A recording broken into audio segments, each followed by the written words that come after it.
Bonjour à vous. Aujourd'hui, nous allons faire une petite introduction suivie par un TP. Le premier sur le cours sur HTML. Voilà, donc cette petite introduction vise à vous donner quelques connaissances si vous ne les avez pas déjà sur ce que c'est que le HTML, etc. Donc déjà, première chose, on confond souvent Internet et un de ces services qu'on appelle le web. Internet, c'est un réseau, c'est le réseau des réseaux, un réseau d'ordinateurs. Et le web, aussi appelé 3W, www ou tout simplement la toile, est un de ces services.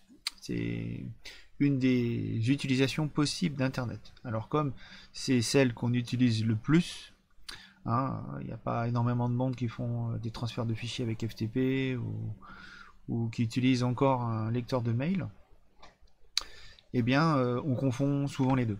Voilà. Donc ça m'arrivera aussi de dire faites une recherche sur Internet, ce qui n'est pas tout à fait faux, puisque c'est bien sur Internet que vous allez faire la recherche, mais c'est plutôt sur le web. Voilà, donc l'acronyme vous l'avez sous les yeux, hein, World Wide Web, 3W. Alors pourquoi ce nom-là? Des- une explication possible serait que quand on regarde les serveurs reliés les uns avec les autres, ça forme une espèce de toile d'araignée. Voilà. Alors, ce service est basé sur un protocole qu'on appelle le protocole HTTP. Alors comme tous les protocoles, hein, leurs noms, enfin quasiment tous, finissent par la lettre P. Ce sont des acronymes. Voilà. Alors ça a été créé par Tim Berners-Lee dans les années 90 quand il travaillait au CERN. Il cherchait un moyen de communiquer, enfin de faire partager ses recherches. Voilà, donc il a créé ce service. Alors quel est son principe?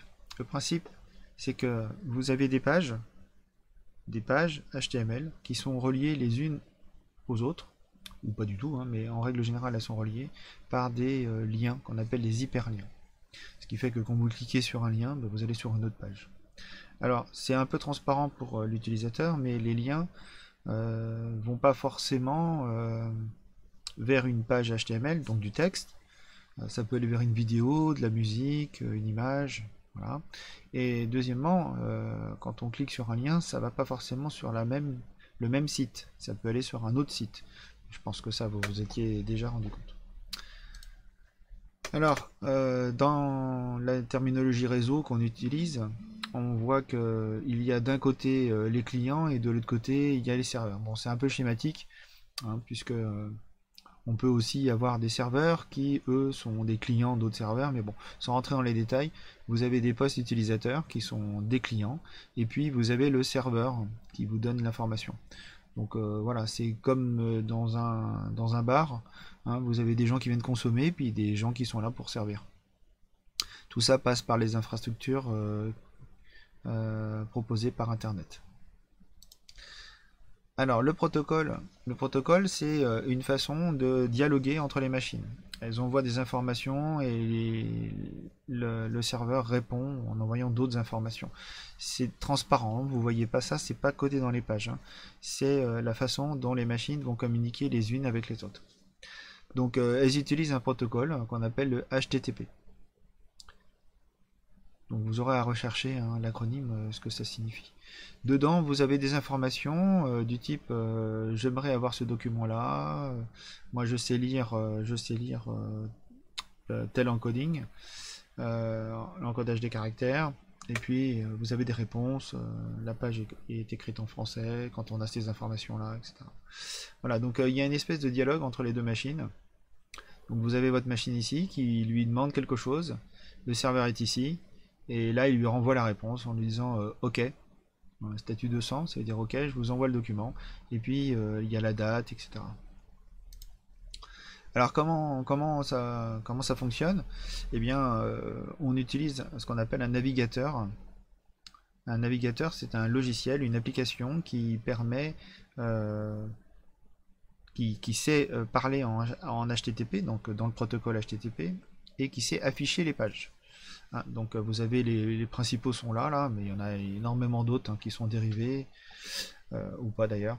Vous avez Firefox, Chrome. Alors Internet Explorer n'existe plus, hein, il a été remplacé par... quoi? Je sais plus, puisque j'utilise pas. Donc c'est celui de Microsoft. Ça va me revenir, mais bon. Après, vous avez Opera qui est un statut un peu particulier, puisque ça a été longtemps un navigateur qui était payant. Aujourd'hui, il y a une version gratuite. Il a notamment des avantages quand on utilise un téléphone portable, puisqu'il permet de compresser les informations qui circulent. Donc ça va légèrement plus vite. Voilà. Safari pour Apple. Ah oui, c'est Edge. Pour Internet Explorer. Bien, le HTML. Alors, le HTML, c'est le langage qu'on va utiliser pour écrire nos pages. Hein. C'est un peu comme, c'est de la mise en page de texte comme Word. Ça veut dire que, par exemple, si vous avez envie de mettre un texte en gras, ben, vous allez dire ça va être en gras. Si vous voulez mettre quelque chose en couleur, ben, vous direz ben, ça c'est en rouge ou en bleu, etc. Vous avez des titres, titre 1, titre 2, pour les chapitres, etc., etc. Donc ce langage s'appelle le HTML. J'insiste bien, c'est un langage de description.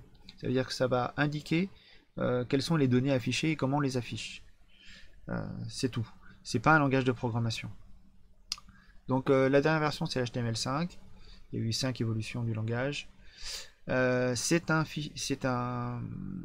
textuel, ça veut dire que les informations sont du texte, écrit donc dans un encoding particulier. Le désavantage, c'est que, l'avantage et le désavantage, c'est que quand vous communiquez sur Internet, notamment avec le protocole HTTP, les informations qui circulent sont en clair. Donc, en règle générale, quand vous envoyez un mot de passe, il peut être vu s'il y a quelqu'un qui regarde ce qui se passe, quoi. C'est pour ça qu'on a inventé une version sécurisée du protocole qui permet, elle, de crypter les données de façon à ce qu'on puisse pas voir le mot de passe, le numéro de carte bleue que vous êtes en train d'envoyer. C'est un langage qu'on appelle un langage à balises. Ça veut dire qu'il y a une syntaxe très particulière. Word fait la même chose, sauf que vous ne le voyez pas. Quand vous mettez en gras un texte, il va mettre des balises autour du texte. Et bien là, c'est exactement pareil. Vous allez avoir votre texte qui est au milieu, là. Puis vous allez avoir une balise ouvrante, et puis une balise fermante avec un slash, qui va dire, ça débute ici et ça finit là. Par exemple, je veux que le texte ici soit en rouge, je vais mettre une balise ici, puis je vais la fermer là. Pour le dire, ça c'est du rouge. En règle générale, la structure qu'on retrouve dans les pages, bon, il n'y a pas toujours tous ces trucs-là, mais principalement, vous allez avoir le header, c'est dedans qu'on va mettre, c'est l'entête, hein, c'est tout ce qu'on va retrouver dans l'entête.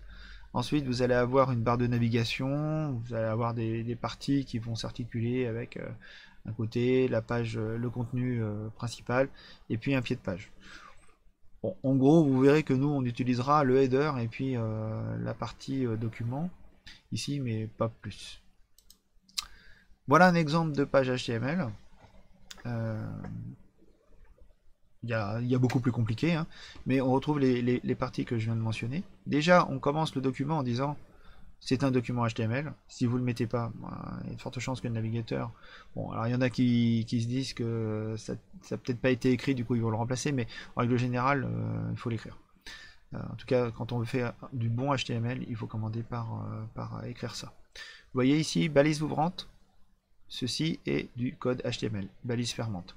Donc tout ce qui est entre HTML, là, c'est du HTML. Si vous le mettez à l'extérieur, le navigateur n'est absolument pas obligé d'aller le lire et faire ce qui est dedans. Vous avez ici une partie header, donc ça c'est l'entête. Dans l'entête, vous allez retrouver quelques informations. Généralement, l'entête est assez court, enfin pour faire du HTML statique. Vous allez retrouver le titre de la page. Vous allez utiliser l'encoding, donc quel type de caractère je vais utiliser, et puis d'autres choses. Ensuite, ça c'est l'entête. Vous avez le corps de la page, ça c'est le plus important. Vous avez le body et fin du body. Donc là, c'est là que vous allez mettre ce qu'on va voir dans la page elle-même. Bon, il y a différentes balises, je ne vais pas rentrer dans les détails. La balise div par exemple, c'est une balise qui n'a pas d'influence graphique, c'est à dire que vous la mettez mais c'est plus sémantique. Vous allez mettre ici des informations sur ça, d'autres divs sur d'autres parties, mais l'utilisateur lui quand il va regarder la page il verra pas cette division là. Enfin, ça peut avoir une visualisation graphique, mais en règle générale, c'est juste pour la personne qui met en place ces données. Et dedans, vous pouvez retrouver dans chaque division un header, etc. Voilà, donc ceci était un exemple de HTML. Pas forcément le meilleur, mais bon, voilà. Au moins, vous avez vu ce que c'est qu'une page HTML. Sur ce, je vous laisse. Fin de la présentation. Vous commencez le TP numéro 1. Vous le suivez, vous répondez aux questions. Et puis voilà. Je vous souhaite bon travail et à bientôt.